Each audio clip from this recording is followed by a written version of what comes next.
to be true. Failure simply was not an option. Not with New York's future on the line and the future of the 1.25 million kids that are in our public school system.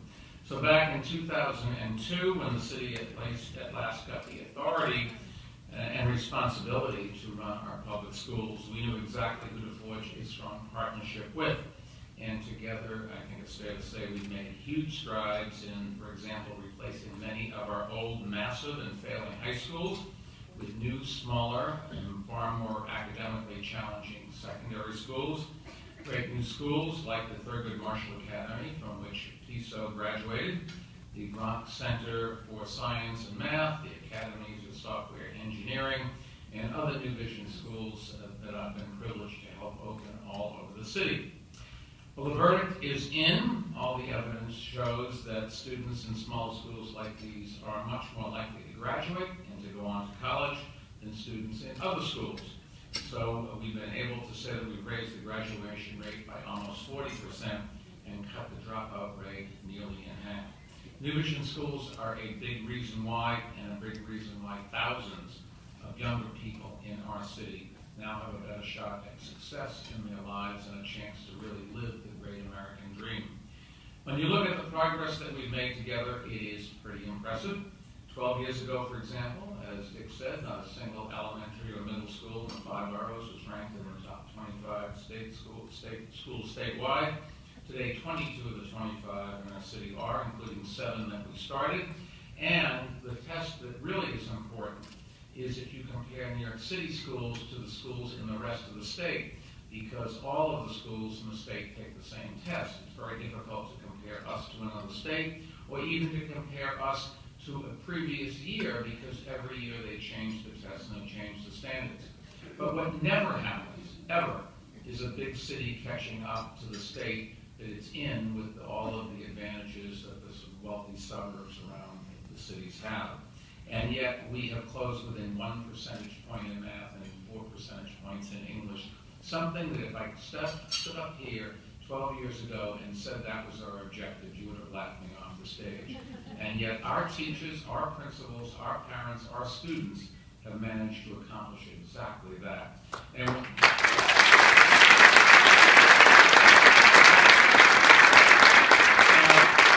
Sandra was very kind in giving me credit, but the truth of the matter is it was not me, it was simply the people that I was lucky enough to work with.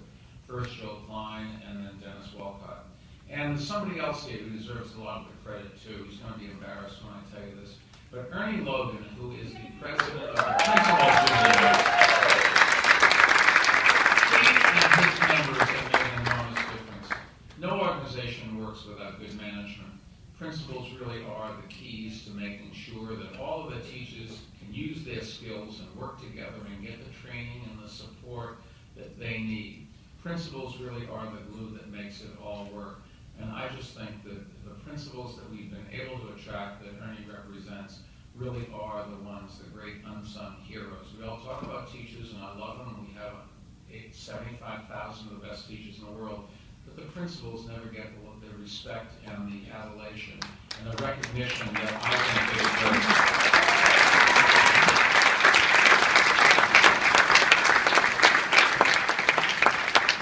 State test scores show that despite all of the social and economic barriers our students face, what everybody thought was impossible can actually be done. Our students have achieved what nobody thought they could do, and we should be so proud of them.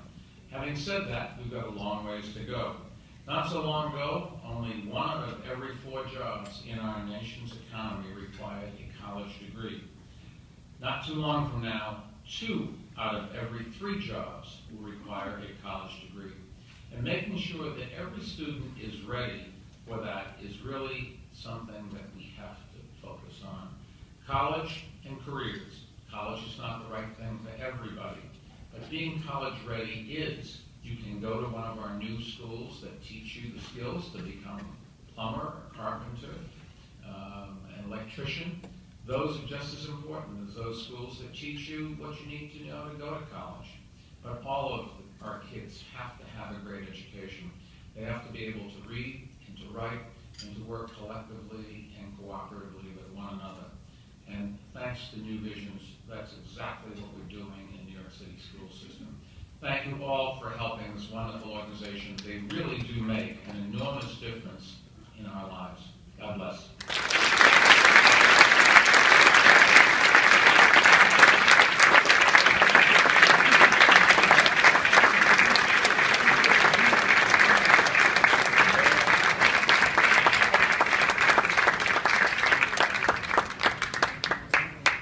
Thank you all for being here tonight, and a reminder, of course, that New Visions doesn't depend on just one evening at the theater.